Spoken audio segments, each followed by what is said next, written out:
Hello everyone, good evening. সবাই কেমন আছো? তো আজকে যাচ্ছি আমরা মন্দিরে। তো তোমরা কিছুক্ষণ পরই দেখতে পারবে আমরা কিসের মন্দিরে যাচ্ছি। তো তোমরা যে দেখতে পাচ্ছ এখানে খালি জায়গা, এখানে কনস্ট্রাকশন চলছে, আপকামিং গুরুদ্বারা হবে। সো আজকেও আমরা সেম আউটফিট পরেছি। যাই হোক, মন্দির বলে কথা, আমাদের ইন্ডিয়ান কালচারটা তো দেখাতে হবে, তাই আমরা কুর্তি পরলাম। তো ওই দেখো, এখন দেখা যাচ্ছে মন্দিরের চূড়া। কি বলবো, দূর থেকে বোঝা যাচ্ছে না, কিন্তু সচক্ষে দেখলে তোমরা মানে বলবে এত সুন্দর, মানে এতটুকু চূড়াগুলোই এত সুন্দর, আর ভেতরে মন্দিরটা তো কি হবে।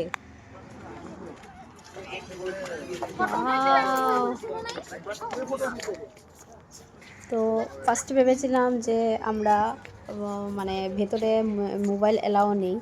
তো আমরা কি করছি, আমরা এইখান থেকেই আমরা ফটো সবাই উঠে নিয়েছি, ফটো ভিডিও সব কিছু করে নিলাম। জয় শ্রীরাম। মানে রিস্ক নিতে চাই না, যতটুকুই হয় ফটো তো উঠতেই হবে। তো তোমাদের নেক্সট পার্টে দেখাচ্ছি, অবশ্যই সঙ্গে থাকবে।